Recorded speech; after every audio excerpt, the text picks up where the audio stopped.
Grids. They run like tunnels or streets across a city, make up most of our mathematic world, and help us structure our everyday lives. But what if I showed you a more logical form of grid? The logic grid. How can we use the logic grid to help us solve the problems that so desperately need to be solved? What is a logic grid, and why is it so important?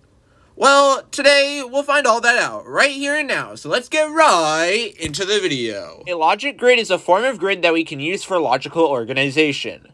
At its base form, these grids are presented with a set of rows and a set of columns for two different categories, though this isn't always the case. Some grids actually have multiple different categories and rules to solve them. But why are logic grids important? Well, as you may be able to guess, logic grids help with, well, logic. When you are presented with a logical problem, it can be crucial to write down the information we know and develop a pattern of reasonable thought based on it. How do logic grids work? Well, it's pretty simple. By writing down what we know is factually accurate, we reduce possible answer choices. For example, if we know a color is in the rainbow and is not red, yellow, or blue, it must be orange, green, or purple. Using reasoning in order to arrive at one answer is a method to the logic grid's madness, and it works effectively in practice. So let me show you how to solve a puzzle by using a basic logic grid. Let's start by creating the logic grid. To do this, we first want to create our chart. Let's say we have this puzzle. Now, this is a puzzle I made for one of my escape rooms, and this is the intended solution I will show you. First, we have to set up the rows and columns like this. This is what a grid should look like. It should have all the names of all the colors and all the names of all the kingdoms in this case, or whatever your X and Y variables are. Alright, our grid is now set up with our puzzle, so let's show it in action.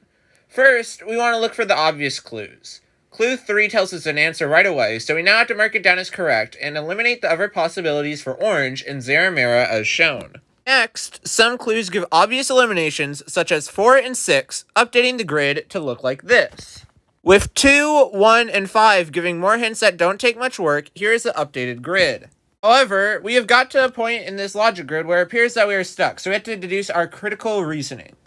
Now, we know that Cobblestone, Bricopia, and Tekozeka are all in a line in the rainbow, but as you can see, red, it's not in a line as orange is Zeramera, so it can't be Cobblestone, Bricopia, and Tekozeka.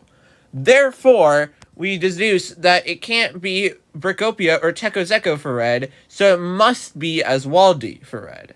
However, when we are shown this, we are only left with one option for what blue could be. It must be Bricopia. So therefore, we can fill blue for Bricopia and take out the rest of the Bricopian options. This is where our final clue comes in. We know that Cobblestone has a shorter color name than Tekozeka, and if we look at the remaining options, we can see that green is the only one with 5, where the other two have 6. So green, therefore, must be Cobblestone. Finally, yellow could only be one thing, and it must be Tekozeka, so yellow is Tekozeka and purple is Suafadia. This is how you solve a logic grid, and it's a good example of how the contestants in my escape room series actually go about doing their puzzles.